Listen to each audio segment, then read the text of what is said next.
টোনা, চলো আমরা খাবার সংগ্রহ করে আনি।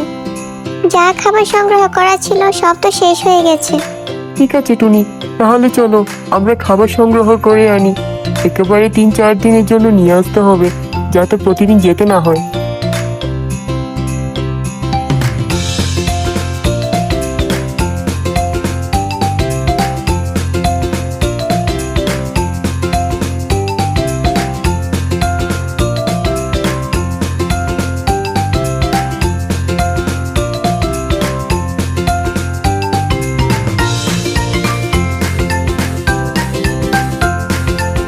টুনি, ওই দেখো কত বড় একটা আপেল পড়ে আছে। দেখতে যেমন সুন্দর, খেতেও তেমন সুস্বাদু হবে মনে হচ্ছে।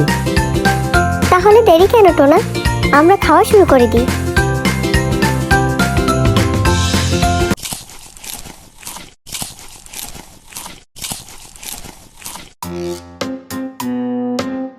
এ কি হলো টোনা, আমি এমন হয়ে গেলাম কেন? টুনি, আমরা দেখতে একদম মানুষের মতো হয়ে গেছি। চলো আমরা তাড়াতাড়ি এখান থেকে চলে যাই, কেউ না দেখার আগে।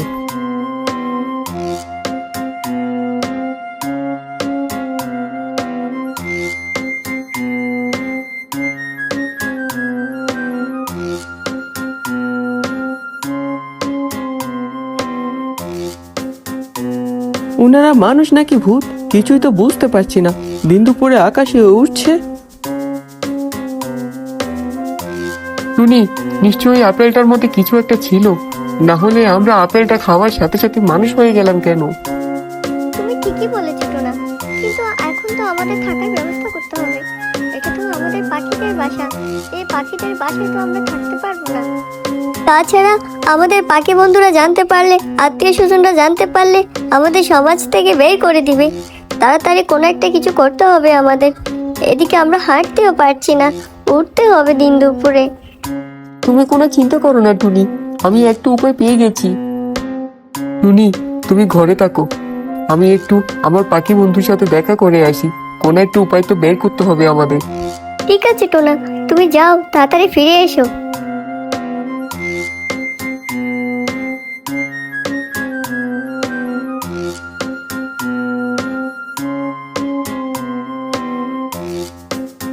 বলি, ও দিদি, আপনারা নিশ্চয়ই এই গ্রামে নতুন এসেছেন, এর আগে তো দেখিনি। ওই পাশে যে বাড়িটা দেখা যাচ্ছে ওই বাড়িটা আমাদের। তা বলছি দিদি, অল্প কিছু কাঁচামরিচ থাকলে দেন না, আমি আপনাকে পরে ফেরত দিয়ে দিব।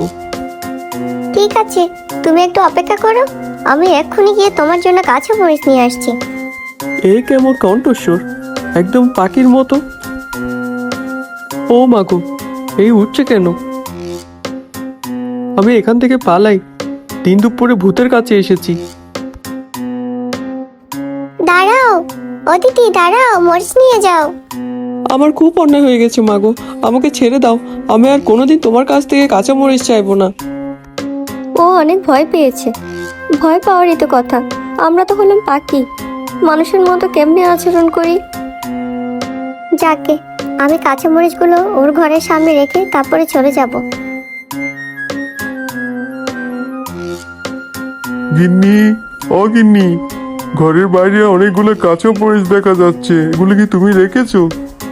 ওই ভূতটা আমার বাড়ি পর্যন্ত চলে এলো, আমার বাড়ি নিশ্চয়ই চিনে গেছে। আবারও যদি আসে, এখন তো আমার ভয়ে হাত পা ঠান্ডা হয়ে যাচ্ছে। আমরা কি দোষ করেছি? আমাদের পাখি থেকে কেন মানুষ করে দিলে? আর মানুষ যদি করেই দাও, তাহলে মানুষের মতো কেন আচরণ করতে পারছি না, হাঁটতে পারছি না, আমাদেরকে দেখে মানুষ ভয় পাচ্ছে। এই জীবন আমাদের ভালো লাগছে না। কেন ভালো লাগবে না? তোমরা তো একটা সময় মানুষই হতে চেয়েছিলে, এখন কেন মানুষের মতো বেশি তোমাদের ভালো লাগছে না? না, আমাদের মানুষের মতো ভালো লাগছে না, আমাদেরকে আগের মতো করে দাও। তোমাদের মনে আছে, একটা পাখি তোমাদের অভিশাপ দিয়েছিল? আজকে সেই অভিশাপের কারণে তোমাদের এই অবস্থা। সেদিন ওই পাখিটা অনেক ক্ষুধার্ত ছিল, তোমরা ওর খাবার খেয়ে নিয়েছিলে। ওই পাখিটা ক্ষুধায় চটপট করতে করতে একটা সময় মারা গিয়েছিল। তখন মারা যাওয়ার আগে তোমাদের অভিশাপ দিয়েছিল। আমাদের অনেক বড় অন্যায় হয়েছে, আমাদেরকে ক্ষমা করে দাও পাখি, এই ভুল আর কোনোদিন হবে না।